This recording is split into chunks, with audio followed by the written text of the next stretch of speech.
This episode is brought to you by Novilla Mattresses, where comfort meets innovation, giving you the perfect night's sleep you've been dreaming of. Are you tired of tossing and turning all night, struggling to find a comfortable position? Look no further than Novilla Mattresses, the ultimate sleep solution designed with your comfort in mind.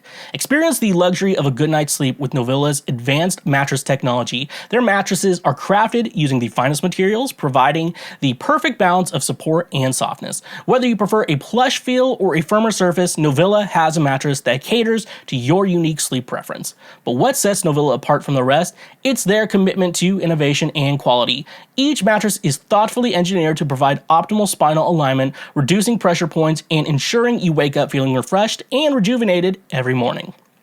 Say goodbye to restless nights and hello to blissful sleep with Novilla's cutting-edge cooling technology. Their mattresses are designed to regulate temperature, keeping you cool and comfortable throughout the night. No more waking up in a sweat, just pure, uninterrupted sleep.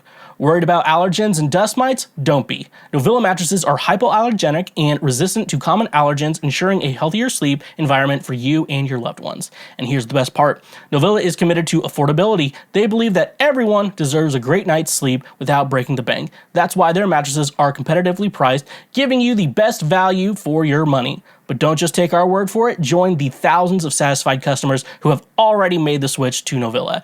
Even when your mom comes to my place, just know she's getting a great night's sleep, among other things. Experience the difference for yourself and discover what it truly means to sleep like you've never slept before. Using promo code Schweezy or the link in our description, you can save 10% off any purchase you make through Novilla directly. Ready to transform your sleep experience? Visit their website today and choose the Novilla mattress that suits your needs. Your journey to a better night's sleep starts now with Novilla mattresses. And a reminder, when you use our links, you directly support this show. When you want it the most, there's no easy way out. When you're ready to go and your heart's left in doubt, don't give up on your faith. Love comes to those who believe it, and that's the way it is. That's the way it is. Hello, and what is going on? My fellow Schwoke Lords, what is up? Welcome to yet another best episode of Cancel Schweezy, better known as the Lord's trademark favorite podcast. What's up? What's going on, everyone? We just passed Martin Luther King Jr. Day, which means some people got off work and some people didn't.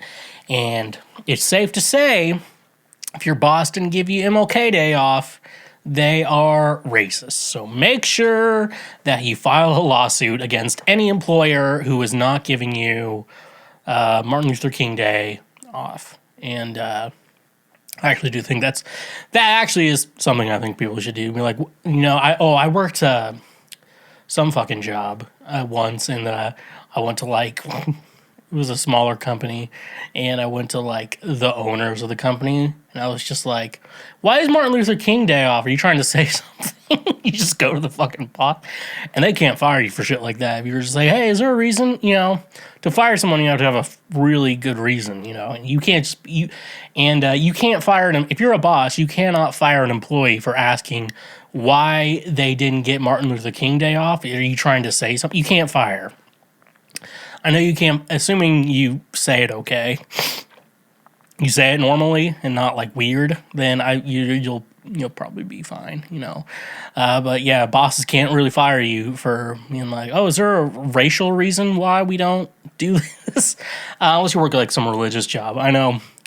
I watch. I check out Ryan. Is it Attorney Ryan? He's a California lawyer. He's he does a lot of workplace, cases and stuff like that. And stuff like that. What was he saying? I can't even remember what the fucking point I was trying to make. We're talking about, okay, racist boss. I don't know. I should have thought this through. I really should have. Really should have thought this through. I did get a play. That's cool. We're making a cool pot. This is first 10 minutes too. I played at like an art gallery opening, which was really cool. Actually, all the art was good. Like usually I am subjective on. I do enjoy art, like I love paintings and shit like that, but sometimes I feel like, and I think this is every industry, I know there's music people like this, but I kind of feel like some people like claim to be painters and they just kind of suck dick at painting. Actually, sorry, I can't say suck dick anymore because that's a positive thing. Sucking ass a good thing? Sucking poo. They were sucking poo. There's some artists who suck poo and they're just like, art is subjective. Shut the fuck up about art being subjective. Like, art is subjective. No, you just fucking suck. I think that's your problem. But at this art gallery, it was really cool. There was like someone painted a unicorn, and it gave me, it wasn't Lisa Frank vibes, but it gave me Lisa Frank vibes, which I love. I'm looking for a Lisa Frank girl, I am looking for a woman who is part of like a Lisa Frank aesthetic and also does not have a gag reflex. So if you know anyone who has a Lisa Frank vibe and also does not have a gag reflex, just let them know I am around. So please let everyone know that. But no, I've been dealing with like so much goddamn fucking snow. It's like I'm just like over it. So basically, I think where I'm living, we got around, if I'm right, 15 inches of snow, which, usually your mom has to handle a lot less than that. Got him! Great fucking shit. I've been thinking about that joke all day. She'd be like, yeah, your mom's only, I've actually been sending that to friends who live there. I'm like, yeah, we've been getting 15 inches, a lot more than your mom's used to. Greatest fucking great joke, especially like I don't know who came up with the some city official, or some city Facebook page. I don't know if this is real or fake or not, but basically what I saw was, hey, was basically how snow plows work. If you live in a snowy area, basically what happens is the most busy streets are gonna get plowed first. And then the least busy streets, like, your neighborhood that's just houses, they're probably going to get last or whatever, unless you have some weird thing where, like, they pay someone to deal with it. And it makes sense, though, because, like, hey, we should probably get the roads people use a lot versus the roads no one uses. But this page was just like, was like telling them like, like we get busier roads first and then we plow, the less used roads. Unless it's your mom, she gets plowed all the time, And I was like, damn. That was cool. But no, I've been, inside. I think basically the snow days we've had, Monday, everything was fine. Tuesday and Wednesday were snow days. Thursday was okay, and I was glad because that was the night of the gig, and that means I get paid, and that was fun. Oh, that art gig, so that was fun. And then Friday was also snow day, and it's Martin Luther King Jr. Day Monday, and things are getting and it's just like in negative degrees right now, so it's just like kind of sucks right now. But I'm trapped inside dealing with my mom, and I had to like tell her. I had to tell my mom that she cannot clean the house again because she did a deep clean of the house. And long story short, when she does that, she's very mean. And I told her that the only thing you can really clean up is like, so say like you made something like a meal in the kitchen, you have to clean it up, Like I had to make that rule. Or I told her, or else I'm going to make you do a puzzle because you apparently need something to do. And she's like, I hate puzzles. And I haven't seen her be cleaning much since. So, let's go full throttle. Because I am feeling that. But, so like I said, last week, Tuesday, Wednesday, Friday, Saturday, all those days I've been shoveling snow in negative degree weather. And you think, like, shoveling snow isn't that bad. And it's true. It's not actually that bad, but when you have to do it like a couple days in a row, You know, like you have to wake up and you're like, what's on my, because I like to wake up and then make my what do I need to do today kind of list. And I don't like it when shoveling snow's on it every day. It gets pretty fucking annoying. But the snow, I think the snow is just here to stay at this point, you know? I know the summer's gonna be hot as balls. I'm just gonna be complaining about that shit, but I don't know. I actually don't mind. I actually am okay because I'm an indoor person anyways. I'm just like recording studios are inside. And so I'm just like, I'd rather just be inside playing music or whatever. You know, the only time I go outside is to play music or to go into another building. So I'm like, I don't hang out the outdoors. Some people, I had a student. He works at Walmart, and I think he's in high school. So I think he like, you know, brings the carts back. He's a cart pusher or whatever, you know. And I'm like, don't talk shit about that. I have been like wanting to make jokes about like, hey, for those of you who want to work indoors, you need to pay attention. For those of you, we're fixed. For those of you who want to work outdoors, don't pay attention. You know, I want to make that joke, but also like people who worked out, like those are valued jobs, and I think that are they're valuable and are definitely needed. And so it's like, I mean, I have a degree in music from an actual college, so I mean, like, I don't know, but I do like that joke that just like, oh, if you wanted to be funny in high school or like not do shit and be a fucking little shit in high school, well, guess what? You should just get used to working outside. And you know, part of that, it's weird because like I don't want to like say like working outside is like a negative thing because like those are very valuable jobs and like we definitely need that shit in the world. But at the same time, like people who didn't apply themselves in school are working outside. You know, isn't that like the weird balance of life? You know, it's like, hey, you work outside, but you also probably make more money than me. So, like, who is the real loser here? Still, probably anyone who decides to go into music, because that is definitely a red flag right there. But overall, I am sick of shoveling snow. I think being around my mom, trapped in a house with my mom, we've made it work. I'm very happy we've made it work because I thought I was about to go crazy. And so after we had to go back to school on Thursday and, you know, I had to work and shit like that. I think coming back, I think we're just like, okay, we just gotta wait it out, you know? Like, we still have electricity. Oh my god, dude, the electricity went out, I think, the first night of, like, oh, we're getting a lot of snow, you know? And that shit, dude, like, I got so stressed I just went to sleep, you know? I'm just like, please. And then I woke up and the power was back on. I'm like, thank fucking God. Because, like, there is one thing, like, being without power, you know? But there is another thing with, like, I expected a big snowstorm. I'm just like, fuck. It could be, like, you know, if the power goes out, I'm like, this could be a couple days, you know? But no, they got it back on. I don't think anyone, I think they do a better job. I mean, when I was in Nashville, I didn't have power once for like 24 hours because I lived in like a shitty neighborhood. And they're like, these motherfuckers can go last, you know? Or whatever. But anyways, though, if you're into music and are into me, then definitely check out my music. It's under Schweezy, wherever you get your music at. Don't be stingy. Come on, Mark. Don't be stingy. About that. And social media is at TheSchweezy. And so you definitely go check that out as well.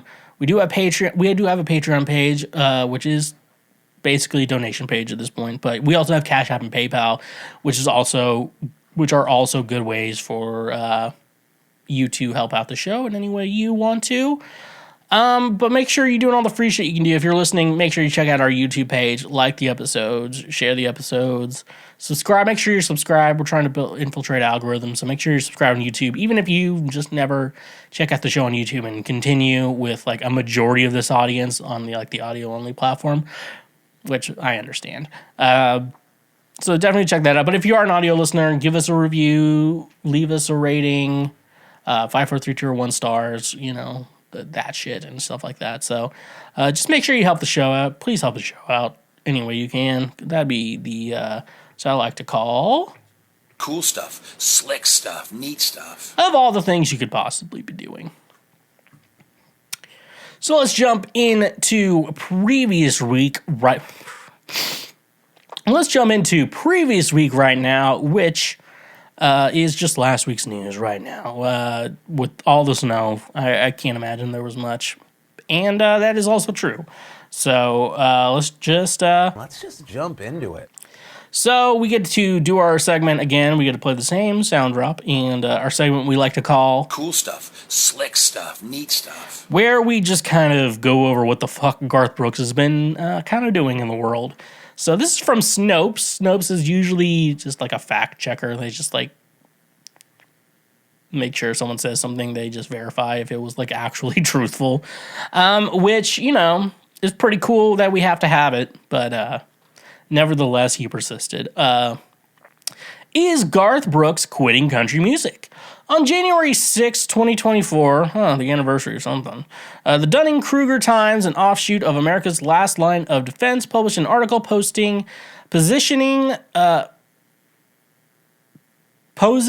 that's what it says, that Garth Brooks, famed country singer, made a statement saying that he would be quitting his career in 2023. Brooks faced widespread backlash from conservative fans for serving Bud Light beer at his bar in Nashville when the beer brand was boycotted for working with transgender TikToker Dylan Mulvaney.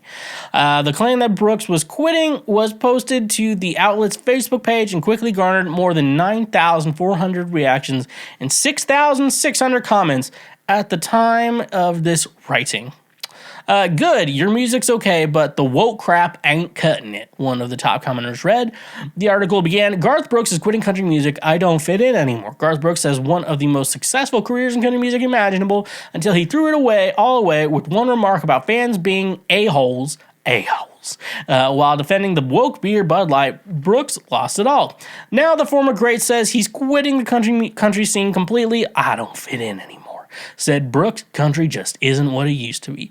This never happened, and Brooks has no such statement. The Dunning-Kruger Times describes its output as being humorous or satirical in nature as follows.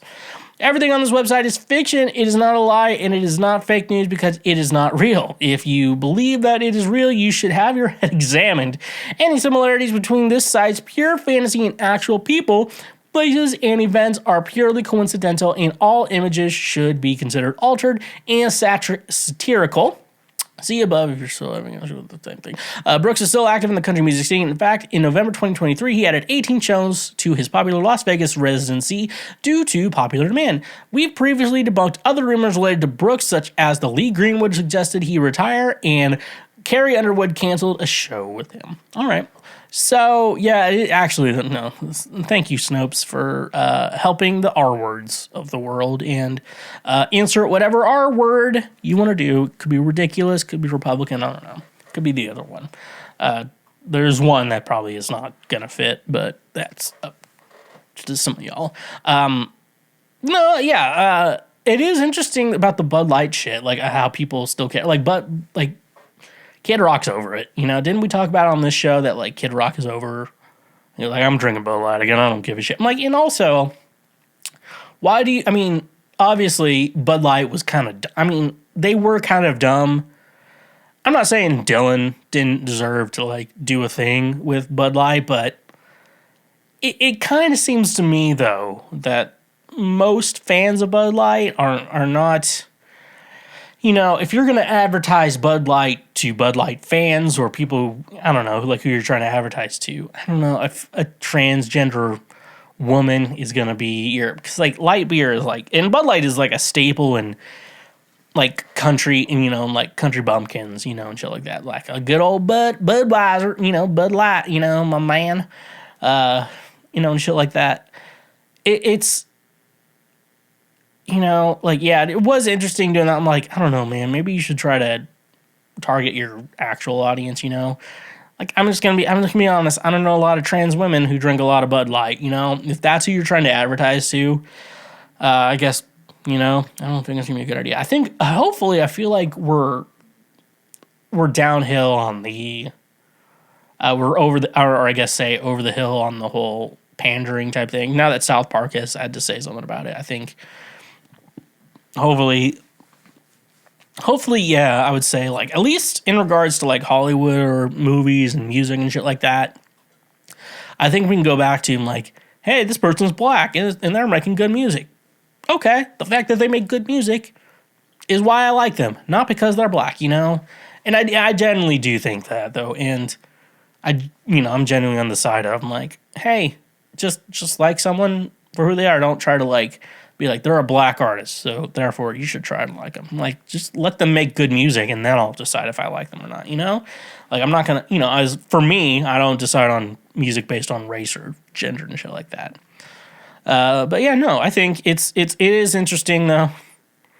The Garth would even consider quitting country. Like, he's not gonna quit. And even then, like, Garth is selling out fucking stadiums. Like, I don't think Garth is worried about shit like that. You know, Garth is at, like, what few country artists can get to at a level where you can just be like, fuck it, I'm just gonna do what I want, you know. And his idea was like, yeah, we're gonna start Bud Light at this bar. Why? Because it's probably the biggest beer brand in America right now. And in my bar in the middle of America, yeah, we're probably gonna start that shit, you know. Like, it makes sense because we'll make money from that. Like, it probably costs like a cent for like one beer if you buy it, like, or like it's very cheap, you know, if you buy it off tap, you know, like you can sell it for like $10 probably downtown. And yeah, yeah, that's how you make a profit, because Bud Light is a popular beer. Garth needs to sell popular beer at his bar. You know, it's that simple. Bro, like, just get over it.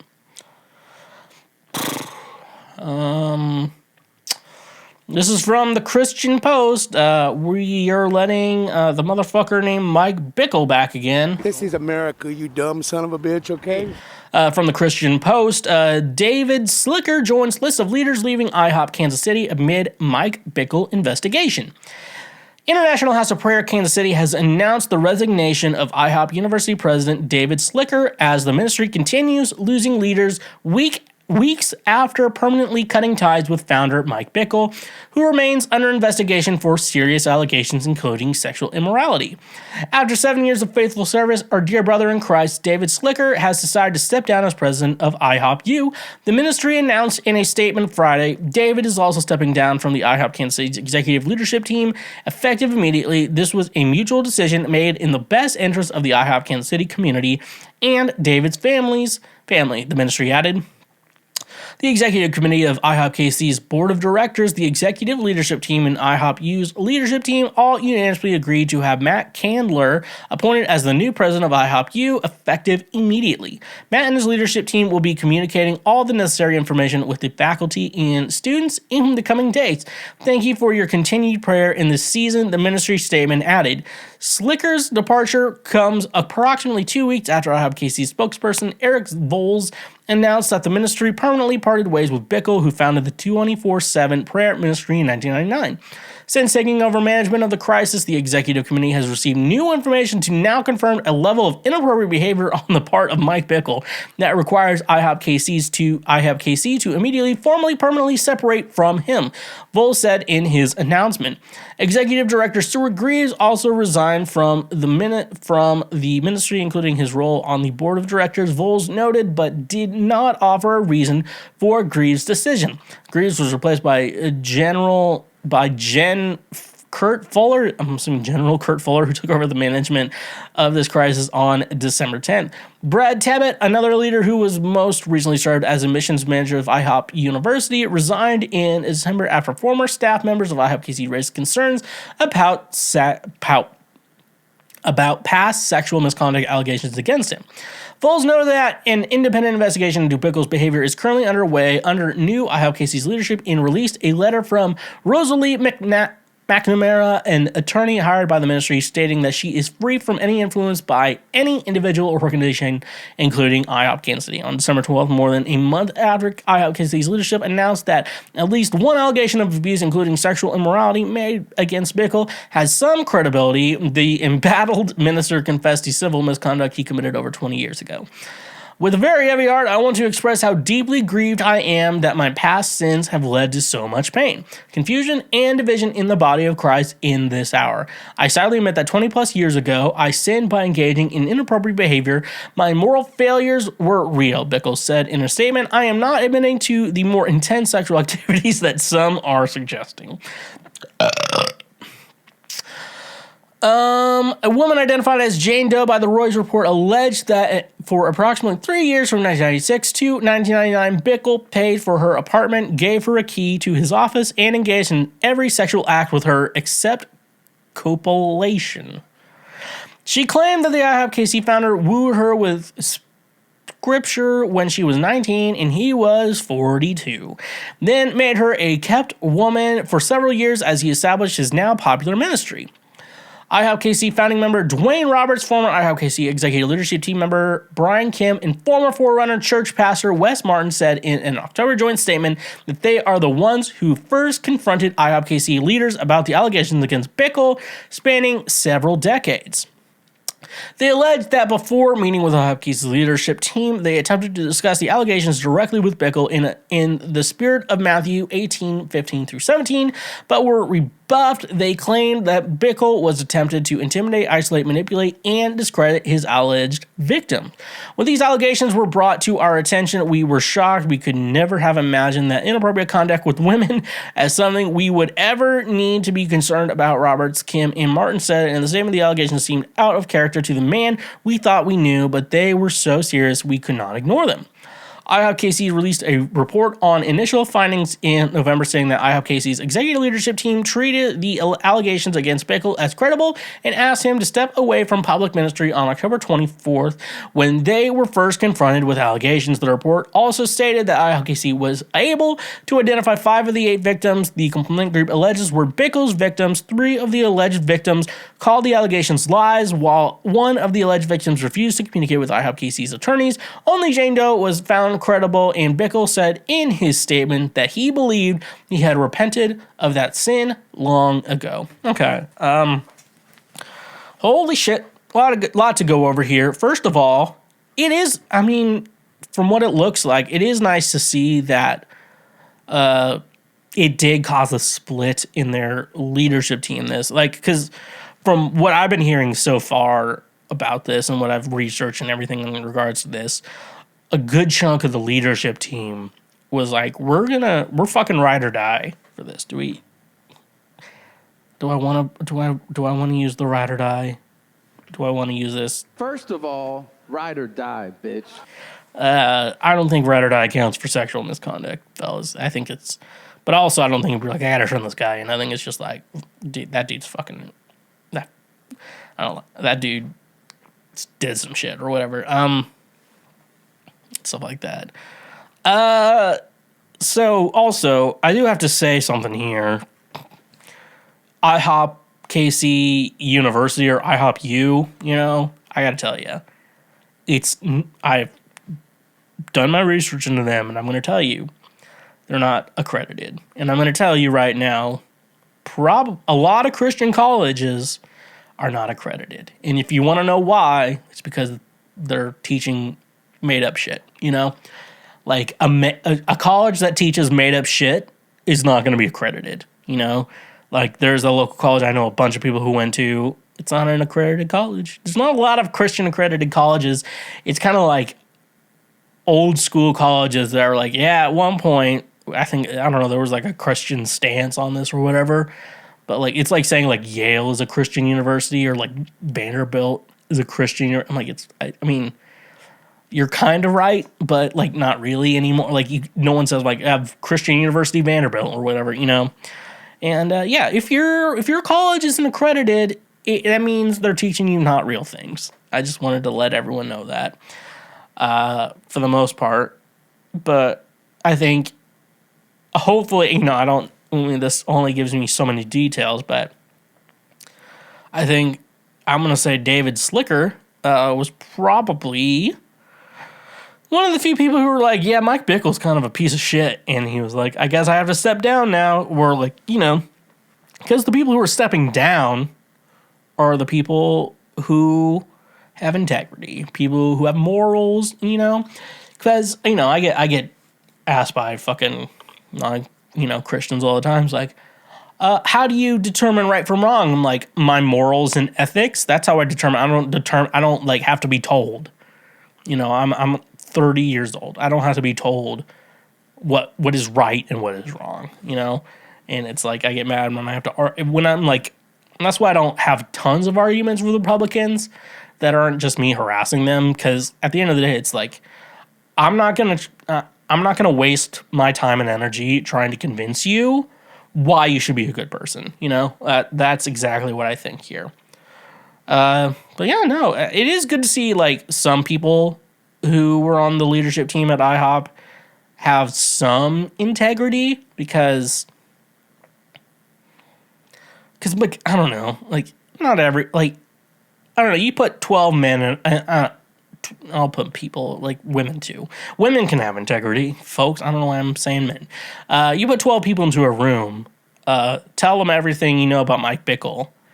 Tell them all the allegations, and then I assume a good chunk of them are going to be like, I can't do this anymore. You know, like this dude is I don't know.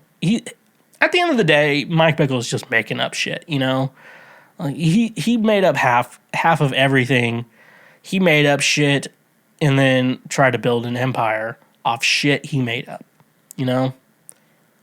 That's who Mike Bickle is. Just a guy who made up a bunch of shit and then decided to use that made up shit to make money and to assault women and to do all this horrible shit that he's done. That's who Mike Bickle is. And so if you're like, give this guy a break, I'm like, this dude's fucking lying to people. For one, to convince women to sleep with him and also to make money and shit like that. It's like you see these Christian celebrities or, you know, like these, you know, celebrity pastors and shit. I'm like, they're doing it to make money. They don't give a shit. You'd be surprised how many, you know, like in the 2000s there's so many like bands that identified as Christians. I wouldn't say Christian bands. Most of them were like Christian bands, but most of them were just like identified as Christian people, you know, or whatever. And, you know, now that we have that whole life is behind everyone, you know, it's like all of them tell me they're just like, yeah, I drank the most when I was in a Christian band. I'm like, that makes sense, like, because I would hate my life too and shit like that. So, what are we gonna say for anyone still leaving me mean comments? I identify as a fucking threat. All right, last article we got here is from USA Today. We're just going with a silly one. DeSantis presented with participation trophy in Iowa. We're proud of you for trying. While Iowa voters braved a blizzard to support their candidates for the caucuses, at least one turned out to troll a candidate. A video from an awkward encounter at a campaign event in Atlantic, Iowa, the Florida governor Ron DeSantis is being widely shared on social media. In the video, a man emerges from the crowd, stepping up to DeSantis, who is poised in front of the room. Real quick before we get started, thank you everyone, he says as he takes the crowd's attention. CNN has reported that the man is part of the comedy duo The Good Liars. The Good Liars does not immediately respond to the USA's request for a comment on Saturday. Governor DeSantis, I wanted to present you with this participation trophy, he said as the crowd broke out into seemingly nervous laughter. Now, probably not going to win this election, right? But we're proud of you for trying, the attendee said as DeSantis pats his arm. DeSantis, standing next to his wife, Casey, tried to dismiss him without grabbing the trophy from him as the comedian turns back to the crowd. He's special, he's unique, and he's our little snowflake, the man says. The video was captured by Samantha Jo Roth, a reporter with the Washington Examiner, posted on X and shared widely by his opponents, liberals and conservatives alike. The man was escorted out with a security guard on each arm, still carrying the award in hand. Here you go. Did you want the award? He calls over his soldiers. He leaves the room. Perfect fucking shit. The only problem is, don't you kind of wish literally anyone else but like Trump stood a chance right now? Like how is, you know, usually the idea of like, hey, you know, presidential election shit like that, I'm like, usually like if you're like the nominee or whatever, I'm like, hey, you lost. it probably means a majority of people in this country do not want you as president. So when you say that, though, it's like, oh, these fucking assholes are running again because it's Biden and Trump. If it's going to be Biden and Trump again, I think we're all going to be upset. I don't know how, like, it's so weird to think about elections because, like, you can talk to every single person you know, and then they'll just be like, I'm not voting for that asshole. And then the election night comes and, like, everyone voted for that asshole, Never get that shit, but I love, like, what did Ron DeSantis do? Like, I think the shoe lifts. I will not make jokes on that because I am not a tall guy myself. So, I'm staying out of that one because, I'm like, you can't talk shit unless you're willing to pay the consequence, and I'm not willing to pay that consequence. I'm just letting you know. I'm not that tall of a guy. I just make myself look like a normal, like, I feel like I have to, like, wear clothes that make me look like a like a normal-sized person or whatever. And, so, but DeSantis has done some pretty fucking bad shit in his life, so he deserves it, Oh, brother, this guy stinks! FNX Fitness, the ultimate destination for fitness enthusiasts looking to reach their peak performance and achieve their health goals. Are you tired of the same old fitness routines that leave you feeling uninspired and unmotivated? Look no further than FNX Fitness, where they bring a fresh and innovative approach to your fitness journey. At FNX Fitness, they believe that true fitness goes beyond just physical strength. It's about nourishing your body and mind and soul to unlock your full potential. That's why they offer a wide range of high-quality supplements and products designed to support your active lifestyle. Fuel your workouts and enhance your recovery with the scientifically formulated supplements. From pre-workout energizers to post-workout recovery blends, FNX Fitness has you covered every step of the way. Their products are carefully crafted using premium ingredients, ensuring you get the nutrients you need to perform at your best. But FNX Fitness is more than just supplements. It's a community of like-minded individuals who share your passion for fitness and well-being. Join their supportive community and gain access to expert advice, workout tips, and motivational content that will keep you inspired and on track towards your goals. They understand that fitness is a personal journey, which is why they offer a wide range of products to cater to your individual needs. Whether you're a seasoned athlete looking to take your performance to the next level or a beginner taking your first steps towards a healthier lifestyle, FNX Fitness has the tools and resources to support you every step of the way. But don't just take my word for it. Join the thousands of satisfied customers who have already experienced the FNX Fitness difference. Transform your fitness routine and unlock your full potential with FNX Fitness. And using our code in the description, you can save 15% off your order from their website.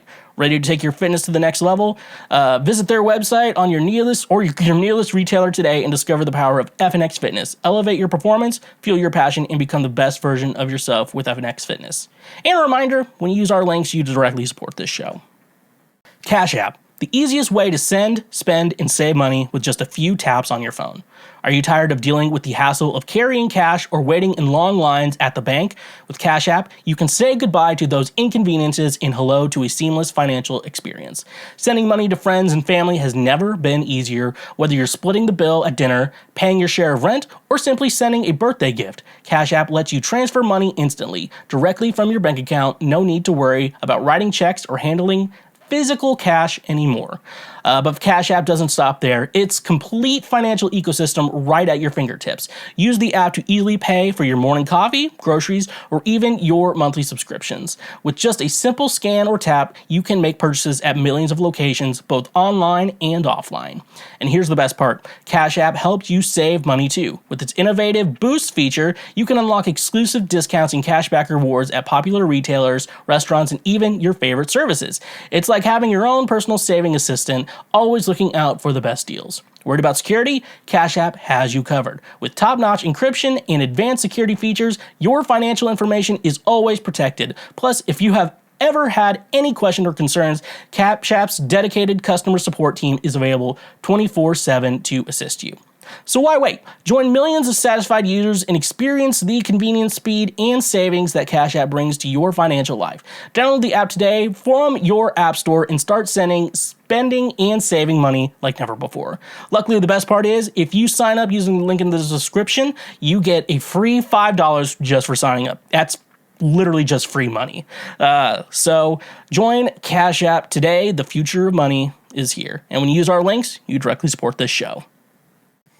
Pretty bold of you little fucks to assume that I'm not God. I want to talk about Echo. Echo dropped on Disney Plus and Hulu on Tuesday of last week. And I watched all of it because I had snow days. Like that, Marvel's really trying hard when they're releasing every episode of a series in one day on a Tuesday. But also, though, no, I finished Echo.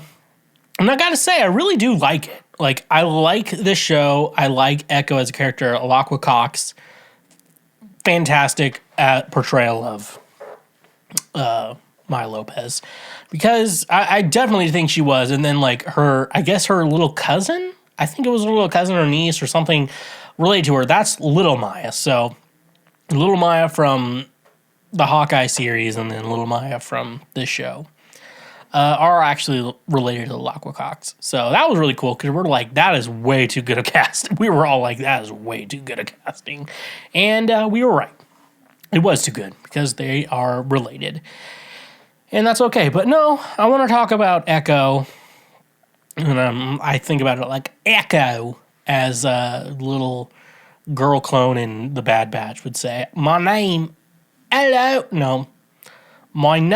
is Echo. I can't speak lady Australian. I can only speak man Australian. Hello, mate. But anyways, though, good story, but I don't think it's anything you haven't seen before. So let's talk about it. And let's go into it. Episode 1, Chafa. So every episode is named after one of Maya's ancestors. She is it's a CH. Let me find my notes. Let me see. What race? It's Cha. This is something you need to do before you press the record button on a podcast. Maya's tribe, but they her native tribe. Choctaw. That's the word. I'm like Choctaw. There we go. No, it's really interesting. They definitely in this show they I guess they consulted with the Choctaw people and just made sure let's make sure normal people are like, let's make sure we don't make something super offensive, because I don't think anyone on this show was like, most people, we think about cancel culture and shit like that, but at the end of the day, it's like, I don't think anyone working on the Echo series was like, let's intentionally offend the Choctaw Nation. Everyone on the set was probably just like, I hope we do stuff that does not offend this culture because, it's one thing to hire Choctaw actors and shit like that, but at the same time, it's like if you're working on a movie set, you can't just be like, I need everyone to be white or else I can't do this. I'm like, you're going to get a couple races, and some people are like, oh, the races piss me off. At the end of the day, though, I'm like, you're making something. And it's just like I don't think you're worried. So basically, the story of Maya Lopez is basically she survives a car accident, and that was basically her dad was a criminal, and basically some other criminals who were just like, let's kill this guy. Basically, they cut the brakes on the wrong car, and then his mom dies, and so they just did something even worse, shit like that. And it also gave us reasons as to why Alaqua Cox, the actress, has a prosthetic foot because she does in real life. I don't know the story behind it, so don't be like, I don't know. But it was explaining why she as an adult has it. Just the character in the comics didn't have a fake leg, but the actress does. She's the closest thing we can get. And you're like, I guess we'll ride into the story. It's not a big deal. It's like, okay. It's just like, why does she have a prosthetic foot? Here's why. A glass from a car window impaled her foot that way, and it was pretty gruesome. They made sure to let this be TVMA, and honestly, I don't know how many people I know really care to see all the bloody gore and shit like that, but I do like the TVMA ratings for a creativity standpoint, because like I think, there's, because when you have to be creative, you do have to set boundaries for yourself, but setting the TVMA boundaries, could be an interesting storytelling, but I've never been, there's not too much. Like, if you're just being bloody to be bloody and shit like that, I'm like, I don't care. I'll watch it, but I don't think it's worth, like, I don't think it's worth doing and, like, worth the TVMA or R rating, just for, oh, that makes sense, like, don't make something rated R or TVMA because you want to show a ton of violence and blood and shit like that. Do it for a good storytelling and shit like that, That's my opinion. But after that, they moved to New York, and then Maya is basically a somewhat other daughter to Kingpin Wilson Fisk. Vincent D'Onofrio is back. Thank God to that. They did say that, like, the Netflix Marvel shows are canon, and I'm about 50-50 on the board confirming that the Marvel Netflix shows are canon.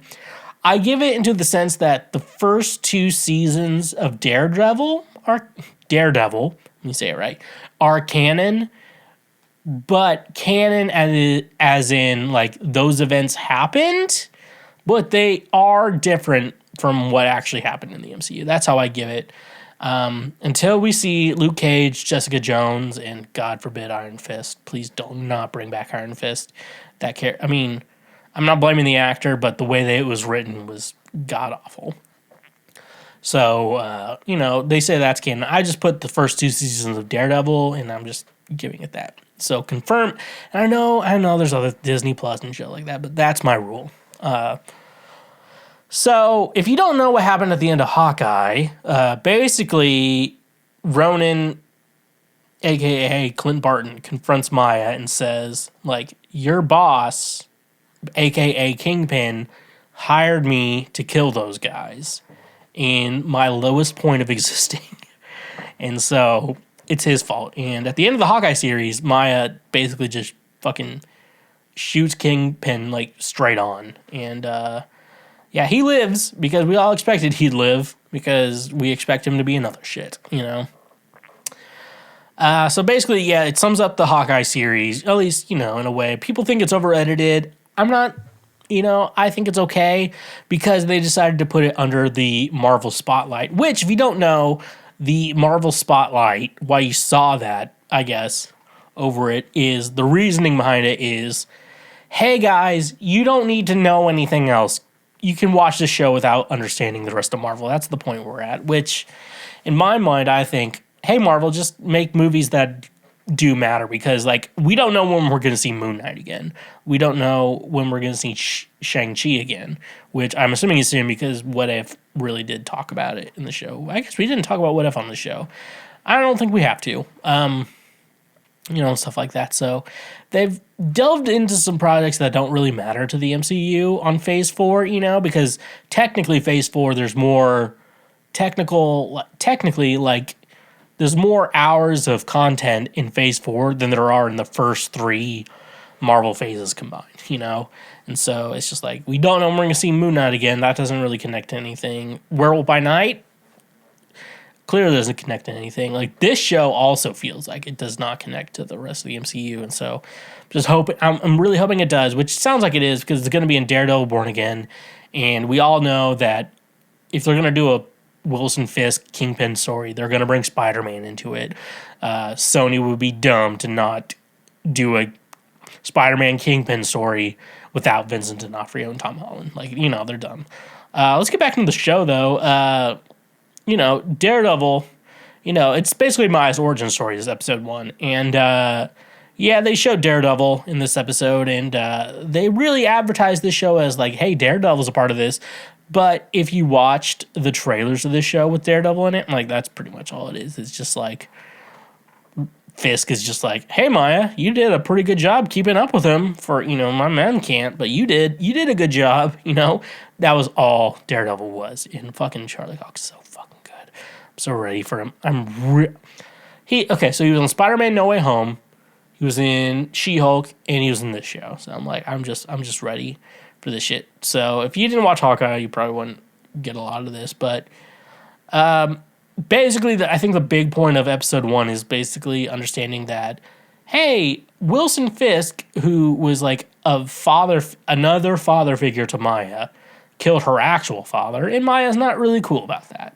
So that's basically what happens, and basically she flees to Tamaha, Oklahoma, which Fisk also has like business in or whatever. That's how Maya's dad and Fisk got together or whatever. And it just shows like Fisk is recovering in a hospital. Like we all knew like he didn't die, because I think most people who like the MCU know that usually if someone does not die, you don't see their death on screen, then it's not real. And we all kind of knew that Fisk was coming back, so it's not like that big of a deal. I don't know why Marvel was doing that.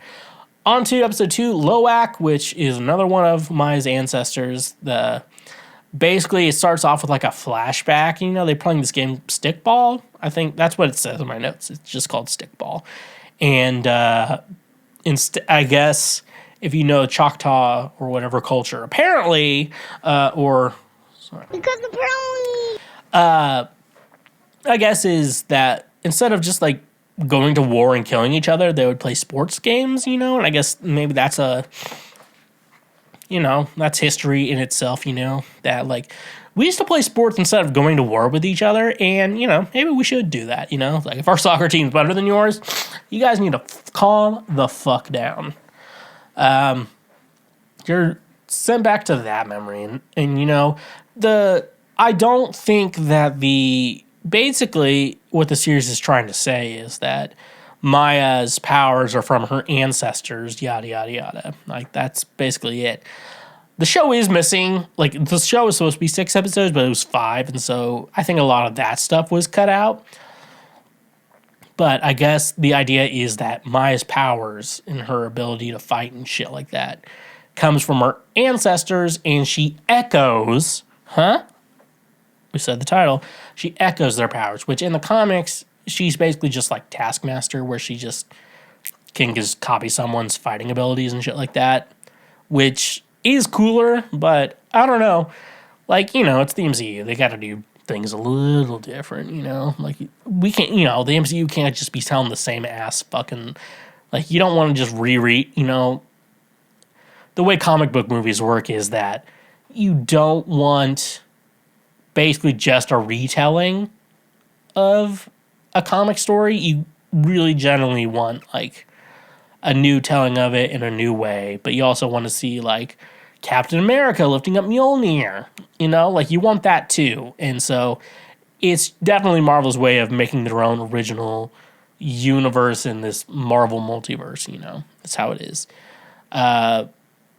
Episode 2, pretty fucking badass. She goes back to her hometown, and her cousin, I think is the right word, Biscuit, which I thought, like, I heard a good rumor that, like, people who watched episode by episode made theories, is that Biscuit was her cousin that she considered a sister, and shit like that, and she transitioned into Biscuit, that was a good, fun theory, a little too pandering, I think. I don't know, like, I think it's cool to have trans characters and stuff, but, like, I feel like you gotta make it work naturally, I think that's the best way. Like, I feel like why everyone loved Black Panther so much is because it worked naturally. It wasn't Black Panther, the movie, the first one with Chadwick Boseman, before he sadly passed away, and now in Wakanda Forever was, like, an okay movie, and you're like, you gotta like it, because they preferred to do it this, and shit like that. But yeah, no, she robs a train, which is the cool fucking scene, which very much this series is like starting off super fucking awesome and then just like getting more and more lame as the show goes on. You're like, oh, it looks like you guys ran out of money. And that's basically what happened with the show. Like, I think this is probably going to be the first thing we watch, as a society that we're like, this was super affected by the writer's strike, And that's what happens. They rob a train, deal with shit or whatever. It destroys Fisk's armory as I'm reading my notes. And then, yeah, it breaks Maya's prosthetic leg. Like, imagine if she had both of her legs and didn't care about that one and it just got fucking crushed or whatever. I'm like, that would have been awful. But, whatever. Henry warns her about the consequences, and Maya remains defiant because I feel like Maya's okay. We didn't actually get to see Maya versus Kingpin. That's something in the show. But Maya's fucking punk rock which is rad. I got this denim jacket, and where's my little Gengar pin? For those of you watching can see it. TJ and Sarah got it for me. Thank you for going to Japan and giving me cool ass Pokemon shit. As you see the Gengar and the Gengar Cup that I don't know if it is or isn't machine washable yet because I can't read Japanese and the translation doesn't help on like the iPhone thing. So Henry, I think Henry worked at like the skating rink, which is funny. It was like, make America skate again. And like, I guess people talking about the show are like, oh yeah, skating rinks used to be a bigger thing. Like when I was a kid, skating rinks were the shit. Like the last day of school, we'd go on a field trip to the skating rink, and me as an adult now realize how stressful it was for the teachers, but whatever. And like we'd go bowling in the morning. We go to CC's Pizza, which I don't think it's nationwide. I did find one in Nashville, but CC's like a pizza buffet. And then it also has an arcade too, which is fucking rad when you're a kid. And then we went to the skating rink, which also had an arcade too. But like that was the last day of school, and it was fucking rad as fuck. I do want to give those teachers credit for like making the last day of school fucking awesome. Yeah, it was a skating rink or whatever and shit like that. Let's go on to episode 3. Tuklo. It was like an old silent film western is kind of like how you watch this show. And basically I think these stories like of her ancestors were supposed to be more important but didn't end up. But basically it starts off with like her ancestor where basically there was gender norms where it's like men kill people but women don't. And, women are life givers, men are life takers, That was the story, in the show. And it's like, this chick can keep up shooting people like the men can, that was the story. I'm look at my notes. Because after this, like, the show's kind of boring. After the show, like, this show is basically the top of a hill going downhill. Like, that's what the show is. Like, the episodes, like, don't get better. I'm not going to say they're worse, but it's a decline in quality, as I would like to describe it. So there's apparently a betrayal plan. Maya has a vision in the woods before being ambushed. She wakes up being hanging upside down in a bowling alley. That's with Uncle Henry. And it was because Uncle Henry was getting ambushed, and then actual Kingpin's men got involved. And it was like this, what felt like a German guy, like a Nazi German guy. Like we all, like the Germans are like, fuck that shit. We did not like that. It is crazy thinking about like Nazi Germany and how like the Germans, their PR to like being like, we're not like that anymore, and we teach our kids that we were wrong. Like it was. They're very much like, that's how Germans are. You meet a German person, they're like, oh, that's not a Nazi. And you're like, yeah, because they put in the work to be like, we're not Nazis. Like when America was like, fuck you guys. You no longer exist. And Germany was like, okay, we're going to be cool again. And then they were cool again. And then just fucking like these 3 random ass people. They had a fat chick with them. I did notice that. And as a fat person myself, I'm allowed to say that. And eventually, Kingpin's actual men's like kill all 3 of them, and then get the call and the ringtone is in a New York minute. That's fucking Kingpin's ringtone for them. Like you're in Oklahoma, you're doing your shady shit, and then all of a sudden your phone rings and you're like, usually I keep it on vibrate, but for Kingpin, he gets New York minute, whatever. And he's like, oh, they have to be alive or some shit like that. Crazy, crazy fucking shit. Episode 4, Taloa. Hope I'm saying that right. So, sorry, I'm not trying to offend anyone. I just don't know how to read. That's when, like, Maya and Wilson Fisk, like, actually meet. And there's, like, it's kind of a weird jump scare because he's just standing there in the alley. And, like, Vincent D'Onofrio as a person is not scary. Like, he seems like a nice guy who is an actor and who has to make his body look like Wilson Fisk. You know, like, he looks like a nice guy. Like, I feel like I could talk to him and just he seems like a very nice guy. Unfortunately, though, as Wilson Fisk, he is scary as fuck. And so that was like, oh my God, you seen that guy? And then they, like, hold Maya down and you're like, oh my God, Kingpin is going to remove her eye. And he just puts in, like, a contact lens so, like, he can talk to her and not worry about translations or some shit like that. And, yeah, pretty fucking weird. And then, like, Fisk is like, oh, Maya, I want to give you my empire from Vanessa. Or whatever fucking shit. And she's like, no, or whatever. Her ancestral visions or whatever. You know, that's that episode. And then it ends. And then Maya's like, I'm going to conjure the powers of all my dead ancestors and fight you and shit like that. And Kingpin kidnaps her cousin and tries to get her on our side, and then Maya uses her magic powers to be like, hey, Kingpin, fix your trauma. And then his trauma was killing his dad because he was abusive, and he's like, I can't. And then he's like, oh, I guess you can't, you know. And then the show ends, and Maya's chill, but, like, Kingpin's like, I'm gonna run for mayor, you know, after seeing the TV on his private jet. And I guess that's gonna be the plot to, or part of the plot to, Daredevil Born Again, which I am so fucking excited for. I think this should just be like, this is a reboot of Daredevil, but a lot of it is true to the source, you know, the show or whatever. And that's the show. I don't think I explained that very well, but that was the show.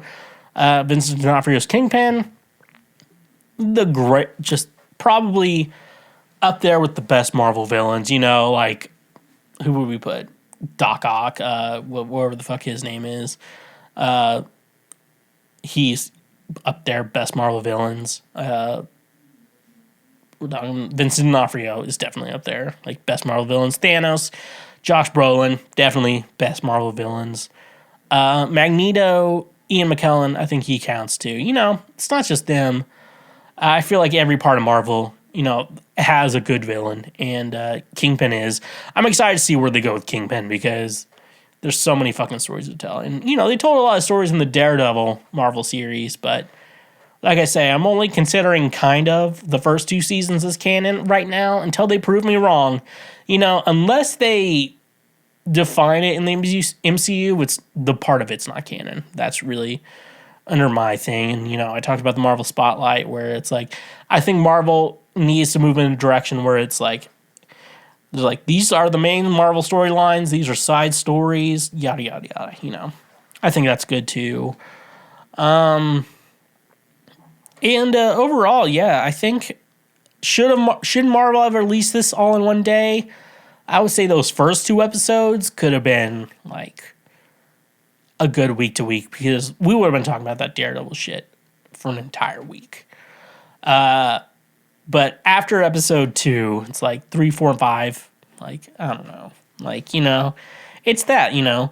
It's Marvel realizing, like, hey, we cooked, and what we cooked was not good. You know, that's how I consider Phase 4 in this current part of Phase 5. It's just like, Marvel, you know, you got to let people cook. And sometimes people don't cook good shit, you know? That's life, you know? And I think I want people to be artistic, and I don't want this to discourage people at, like, Marvel from writing good storylines. But, you know, like, Quantum Mania, I liked it up until the ending. I didn't like the idea of, like, Kang died or whatever, you know? Thor Love and Thunder, I thought it was just a little too silly, but, like, I think there was a good story in there. WandaVision was great. I like Captain America and the Winter Soldier. Both seasons of Loki are great. Moon Knight was cool. It's just, like, it doesn't connect to the rest of the MCU. She-Hulk was good because I've read She-Hulk comics and know they're supposed to be a comedy and supposed to be funny. And even if you don't laugh at the jokes like they did the comics justice on She-Hulk, Miss Marvel was a great show. The last episode, they didn't have a good villain, but, good show, and stuff like that. And so I do think this is a good Marvel project. I'm excited to see Kingpin in the future. This wasn't Marvel's best show, but I think it's good because I think Maya Lopez should continue being a character in the Marvel universe and be more of a side character like to Daredevil or any of those other street level heroes, because I think Maya Lopez is definitely a solid hero. And what do I want to say? Somehow Palpatine returned. That's not what I wanted to say. Drizly, the ultimate convenience for all your alcohol needs, delivered right to your doorstep. Tired of making last-minute trips to the liquor store or dealing with crowded aisles and long checkout lines? With Drizly, your favorite drinks are just a few taps away, making your alcohol shopping experience easier and more enjoyable than ever before. Drizly brings the liquor store to you, offering an extensive selection of beer, wine, spirits, and more. Browse their vast catalog of top-quality brands, local favorites, and specialty beverages, all conveniently organized on their user-friendly app or website. With Drizly, there's no need to leave the comfort of your home. Simply choose your favorite drinks, place your order, and let their reliable delivery partners handle the rest. Whether you're hosting a party, relaxing after a long day, or simply stocking up for the weekend, Drizly ensures that your drinks are delivered promptly and securely. But Drizly isn't just about convenience, it's about choice. Discover new flavors, explore unique craft brews, or find the perfect bottle of wine to complement your meal. With Drizly's vast selection, you have the freedom to choose exactly what you want when you want it. Worried about the hassle of age verification? Drizly has you covered. Their delivery partners are trained to ensure responsible alcohol delivery, making sure that only those of legal drinking age receive their orders. Your safety and the safety of your community is their top priority. Join the millions of satisfied customers who have already embraced the convenience and simplicity of Drizly. Say goodbye to the hassle of traditional alcohol shopping and hello to the ease of having your favorite drinks delivered to your doorstep. That's not all. Using our link in the description gives you $5 off your first order, which can greatly enhance your night, if you know what I'm saying. Ready to elevate your drinking experience? Download the Drizly app or visit our website today and experience the future of alcohol shopping. Cheers to a new way of enjoying your favorite drinks with Drizly. And remember, when you use our links, you directly support this show. Honey, your ultimate online shopping companion that saves you time and money effortlessly. Are you tired of endlessly searching for coupon codes or missing out on the best deals when shopping online? Say goodbye to those frustrations and hello to Honey, the free browser extension that revolutionizes your online shopping experience. Honey is your personal shopping assistant that automatically finds and applies the best coupon codes at checkout, helping you save money with just a few clicks. No more wasted time scouring the internet for discounts. Honey does the work for you, ensuring you never miss out on a great deal again. But Honey doesn't stop at coupon codes. It goes the extra mile to ensure you get the best price possible. With Honey's innovative price history feature, you can track the price changes of your favorite products over time. This means you'll always know if you're getting the best deal or if it's better to wait for a price drop. And the best part, Honey works seamlessly with over 30,000 online retailers, including popular brands across fashion, tech, home goods, and more. Whether you're shopping for a new wardrobe, upgrading your electronics, or sprucing up your living space, Honey has your back, ensuring you get the best value for your money. Worried about privacy and security? Rest assured, Honey is committed to protecting your personal information. They never sell or share your data, and their browser extension is designed with top-notch security measures to keep your online shopping experience safe and secure.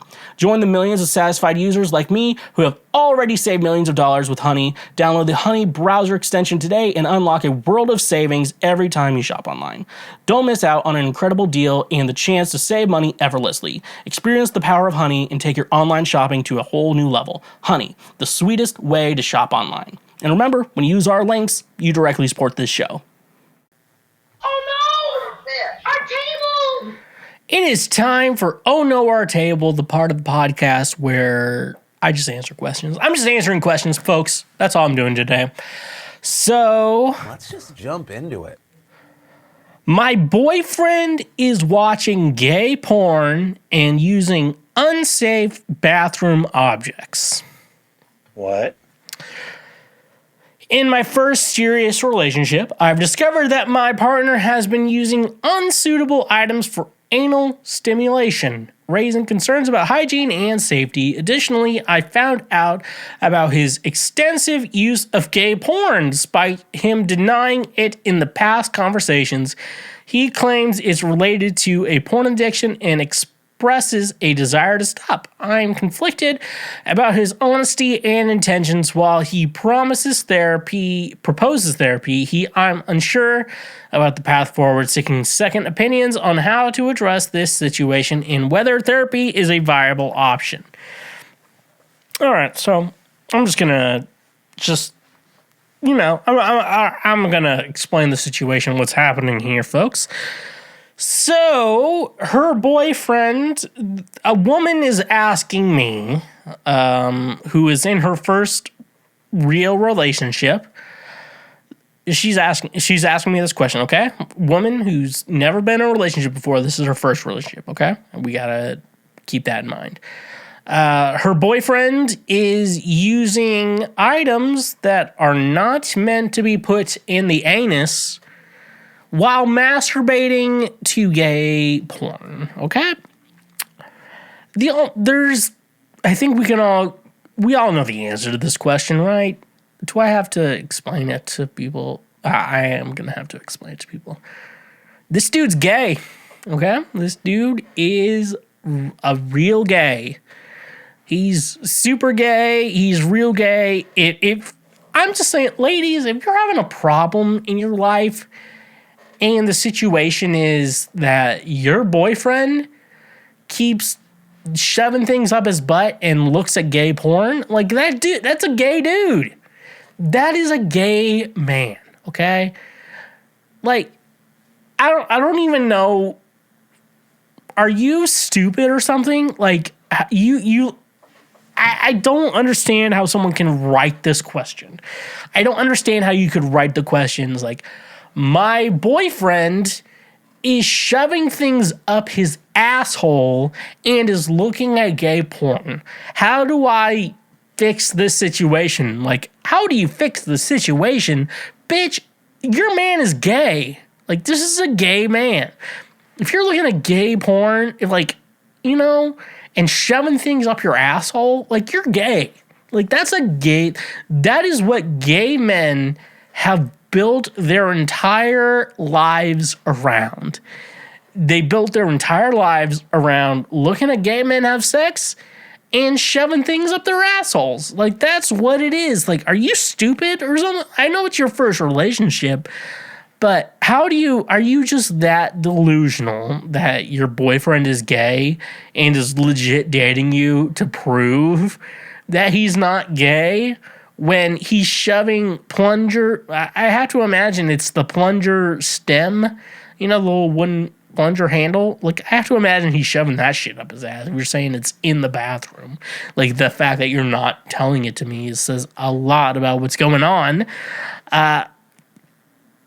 He's like, I have a porn addiction. I'm addicted to gay porn. He's just gay.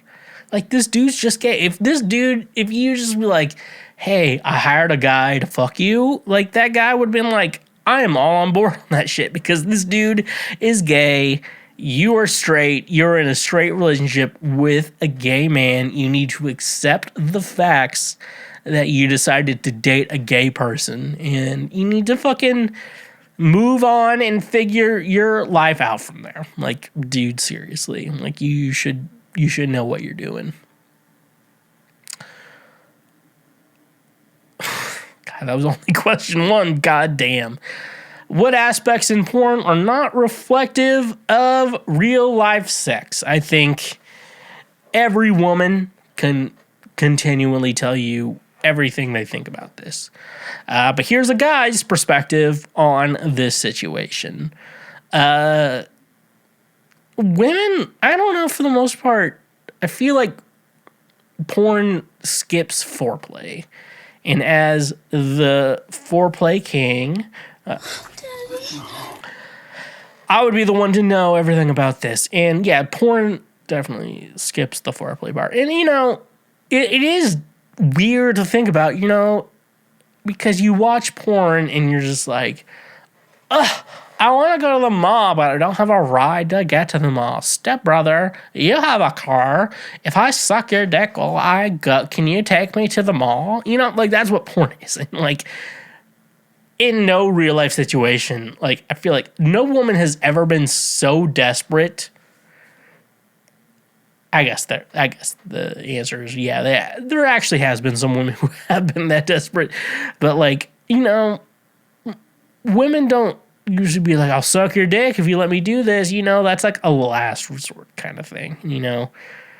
And I just feel like, you know, women, you know, men can be like, if you watch any porn, which is just like, porn is fantasy, porn is, you know, women have like their little books or whatever for their porn, men have videos, you know, that's how it is, you know.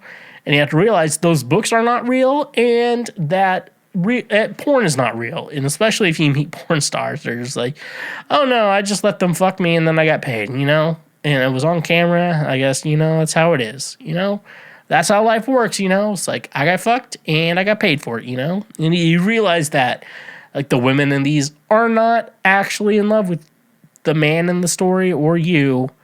They're just making money, you know, and stuff like that. So I think that women need a little bit more warming up, and that you should also realize that those porn storylines are probably not going to come true ever for any reason whatsoever. And that's it. Should I stop doing the things a boyfriend would do for my best friend now she's starting to date again? Can anybody tell me what can I do with these ladybugs? Wrong button. But I have strong feelings for my best friend, and she's aware of it. Despite her interest in dating others, we share a close bond. Doing various activities together, I often provide boyfriend-like support, such as complimenting her, caring for her, and when she's sick, and bringing her coffee. Now that she's gone on a date, I wonder if I should pull back on these actions. We live together, known each other for 8 years, and my feelings for her persist. People often mistake us for a couple, but she has mentioned not wanting to date me due to our long history. Despite this, she makes comments about my appearance. Should I change my level of support now that she's exploring other relationships? Oh, my brother. What was the button I meant to press? This one. That's rough, buddy. Oh my God, dude. I don't even know how to help you here, because on one hand, it's like, hey, fellas, there's only so much things you need to, like, there's a limit to how nice we need to treat women in regards to, you know, like, stuff like that. Like, there is a point where it's like, hey, if we're not gonna, like, fuck or whatever, you know, it's like, I'm gonna move on, you know? Like, fellas need to figure that out, but ladies need to realize, like, hey, this guy needs to be, like, willing, you know, he has to prove himself, you know. That's what women are expecting, as a man to prove himself or whatever. So, in this situation, it's like, yeah, you should stop being her boyfriend. Like, that is definitely it. If she's not going to do, there is something to say where you do there is, like, it is something that the 2010s really screwed this up, but there is certain actions you should do for a woman, and I think that in respect back, it needs to be, you know, wiener touches, you know, the easiest way to say it is wiener touches, but because I think that's how, you know, the whole man and woman thing, like, you know, as we're moving so far away from being animals into intelligent life forms, you know, it's like, hey, you know, I want to treat this girl well, but at the same time, like, I need to get my dick sucked, you know, at the same time. And then women think, like, I love having male friends because they're so easy to be with, but I don't want to, like, touch their wieners or anything. So it's like a give and take, like, hey, I'm going to do boyfriend shit, but you need to touch my wiener. And if, like, you're not going to do girlfriend shit, back to that, I'm not going to do boyfriend shit, you know? And I think, I don't know, it is from a woman's mindset, you know, like I think a lot of women out there would be like, I would prefer to not have sex with men. And so they want like a non-sexual relationship with men and stuff like that. And they don't realize that, yeah, men need to bust nuts, you know, and stuff like that. It's very complicated and stuff like that, you know. And so what was the last thoughts I would say? Do good friend shit to her. Like, be a good friend to her. But don't do boyfriend shit for her, you know? It's like, hey, we're friends and shit like that. We're roommates and stuff like that. I want to be there for you. But at the same time, you know, I have feelings for you. And so if you're going to ignore that, then I'm going to ignore doing boyfriend shit for you, you know? Because there's like, it is an idea like, hey, fellas, you know, I talk to the guys. It's like, hey, you need to, if your girlfriend or whatever wants to go to like a pumpkin patch or pick apples or whatever fucking bullshit they want to do, you need to do it. But at the same time, the ladies need to be like, oh, he's been done so much for me today.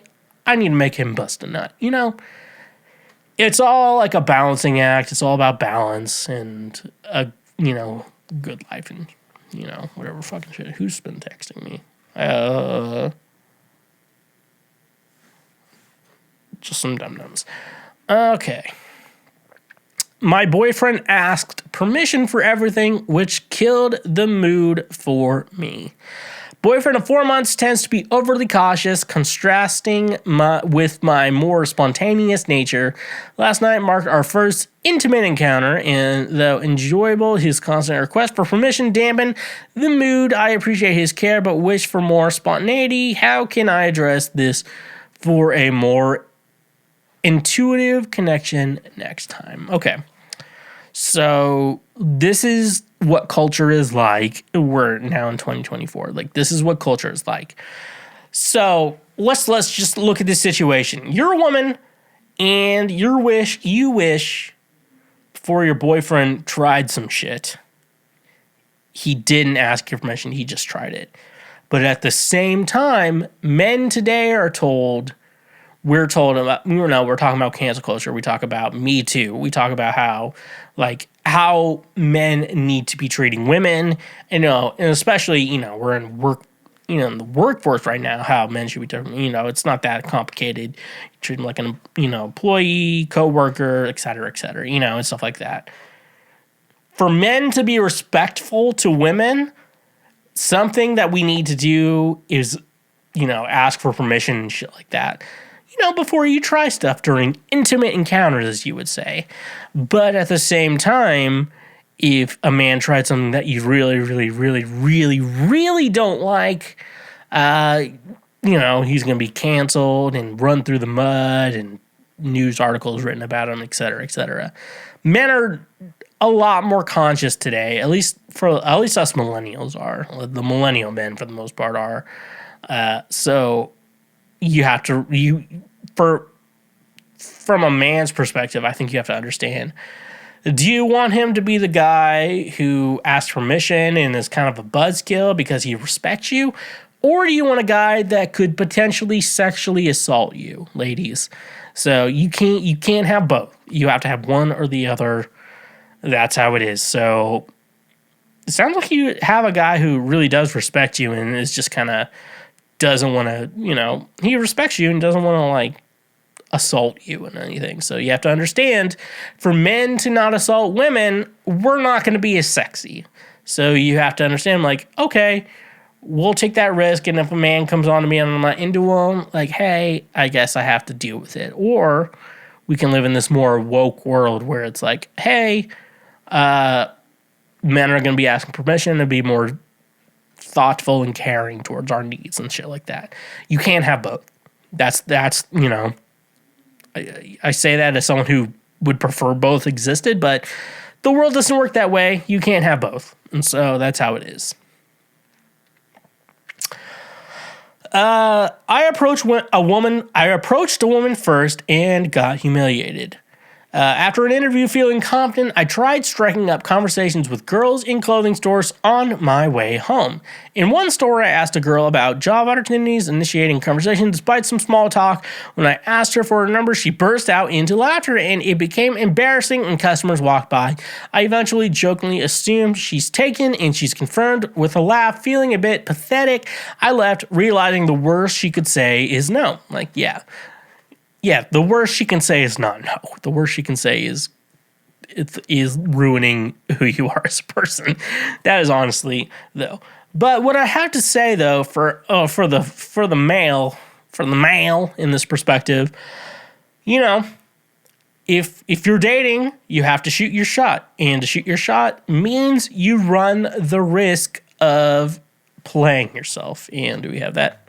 That's rough, buddy. And Congratulations. You played yourself. so you have to do that. And, you know, I'm part of the male society that's like, hey, if a guy puts himself out there, asks a woman out, and she says no, I'm not going to be one to laugh at him unless he does something cringy. Then I will laugh at you. Don't be cringy. But if you put yourself out there and she gets rejected, it's like what realistically needs to happen is just like, you know, you just got to move on and pretend life is, you know, it's a numbers game. So, you know, eventually someone else will say yes to you. You know, you just got to keep trying. That's how it works. You know, it is interesting. You know, I talk to high school girls all the time, and I try to tell them, like, if a man tells you, like, you're mature for your age, that guy's a loser. You know, that's my genuine rule on that. But at the same time, you know, I was talking to like teenage girls, and it was like, that guy's creepy. And I have to tell them, like, you know, guys have to put themselves out there. And, you know, when they put themselves out there, if, you know, sometimes it comes across as creepy, sometimes it is really creepy, and don't be creepy, fellas. But like sometimes it's just like, hey, do you want to go to you want to go out to dinner with me or to coffee sometime? And the chick's like, ew, no. And then the chick's like, ew, he's gross. So ladies, remember, like, men need to shoot their shot. And at the same time, you know, you don't need to like ruin their entire lives because they have to shoot their shot. Like, men need to shoot their shot, or else no one procreates or whatever. You know, that's how it is. But I will say, but like, fellas, don't be. So I do say, like, yeah, you probably embarrass yourself, but at the same time, you put yourself out there, and, you know, you're just like, do you want to go out to the movie? You know, you asked her out, and she said no and laughed at you. You know, like, you know, it's just forget about it and move on. You know, because, you know, if someone asks her out and like is being very nice and genuine and a good person to her, and she laughs, like, she's probably a bitch, and you can move on. So that's what you should think. She's a bitch, and move on. I said we're breaking up because I couldn't take it anymore. She said, were we dating? Our relationship with her lasted 3 years. She has a husband and 3 children, and I'm single. For 3 years, she told me she loved me and she wanted to be with me, but couldn't because of the kids. 3 years, I spent the holidays alone. 3 years, I couldn't hug and kiss her in public. 3 years, I couldn't even call her when he was home. I fell into depression. Finally, I decided I'd have enough and told her we were breaking up. She looked me in the eye and asked, were we dating? It was like a low blow after all the words of love she had said to me. How can I handle the situation? Has she never loved me and lied to me before? How old did you say? You're 35 years old. Ooh, man, I didn't realize it would take this long to figure that out. It's a genuinely good idea to not date, you know, married women with kids. I think this is something new I've kind of figured out, but I think most people will understand this. There are a lot of people out there who want to have a family, but they also still want to date and have relationships outside of their family. You know, it's just like, oh yeah, we have a family and we're a family unit, but we're in an open marriage, and so we dated other people. But like, It's us. And so it's like, yeah, you have a priority of your family, but that does not work in regards to relationships and stuff like that, especially what you're going through. It's like it's just not right. Like, you have a wife and you have kids and you're just like, I have another girlfriend on the side, you know, and then we're really dating because we have an open marriage, you know, and it's like, it just sounds like you got married because you had to. It sounds like, you know, like old school marriages where like where you're trading like a wife for like goats and property and shit like that, which it's 2024 now. That's, you know, that's not the world we're living in. So from what it sounds like on your perspective is that she wanted a fuckboy. You were the fuckboy that was around at the right time, and she manipulated you. And so just sounds like, so, you know, the best advice I give is to like forget that bitch, move on, and realize that she was using you for selfish gains. She's probably a little bit narcissistic, and she's a bad person. So, you know, the fact that you date someone for 3 years and the fact that you're dating a married woman, you know, should have been the idea. But, you know, we all need a little push in life. So I will give you the benefit of the doubt. You know, if you're dating someone for 3 years and they say, were we dating? She's a bitch. So, you know, if she tries that shit again, I think you're probably allowed to punch her in the face, because at the end of the day, you know, she'll come home to her husband with a black eye. She'll be like, why'd you get a black eye? And then she has to make an excuse. And then she'll probably try to blame you. And then you can tell her you can tell her husband the entire situation and ruin her life. So don't, you know, that's how you need to see the situation in regards to this. And finally, our last question. What's the most mind-bending fact you've ever learned that made you question everything you thought you knew? You know, reality has all come down to, like, Christianity, just because I grew up in that shit.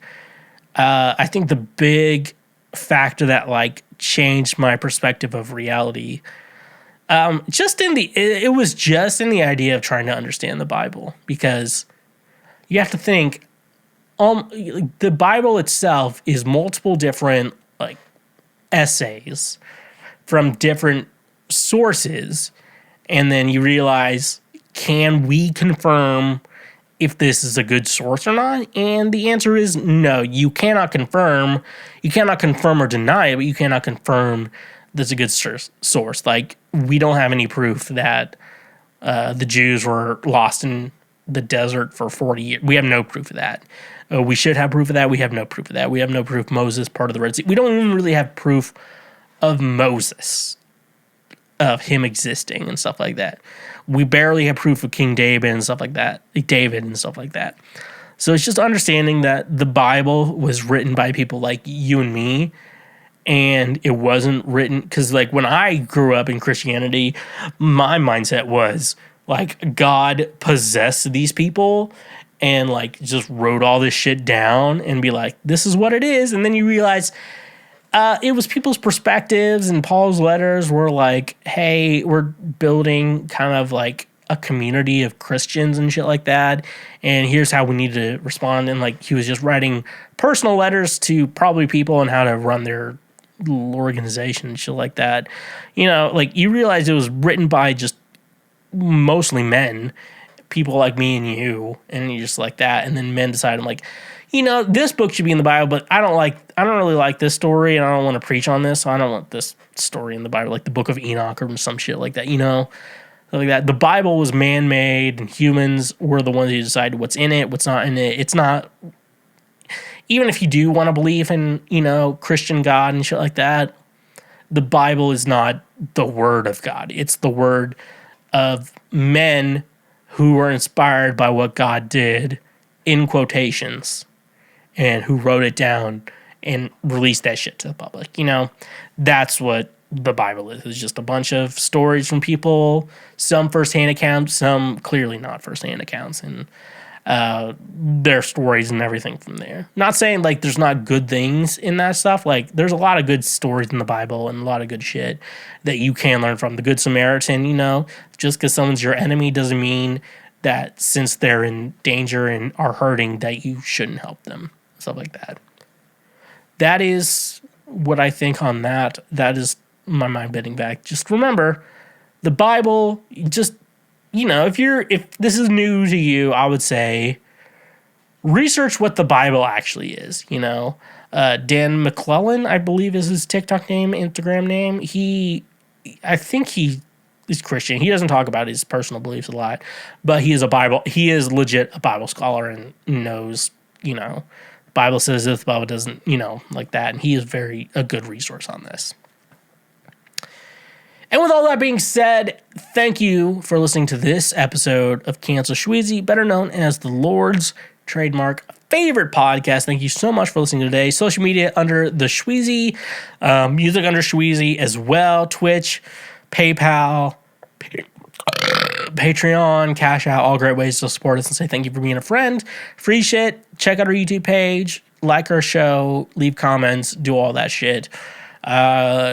If you're on the audio platforms, leave a review, give us a 5, 4, 3, 2, or 1 star rating.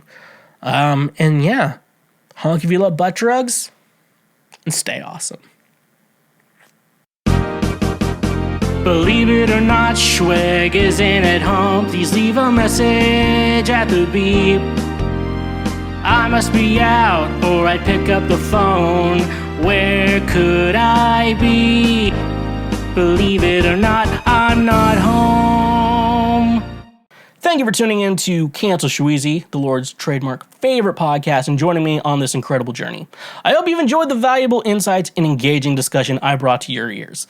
To ensure you never miss an episode, hit that subscribe button now. By subscribing, you'll receive automatic updates whenever we release new content, keeping you in the loop with the latest episodes and topics. Subscribing not only guarantees that you'll never miss a beat, but also helps support our show. Your subscription plays a crucial role in helping us continue to bring you high quality content and maintain our podcast growth. So whether you're listening on your favorite podcast platform or watching our YouTube channel, take a moment to click that subscribe button. Join our community of passionate listeners and be part of the journey. Personally, I appreciate your support, and together, we can make this podcast even better. So don't wait any longer. Hit that subscribe button now and stay connected with us. Thank you for being part of our podcast family.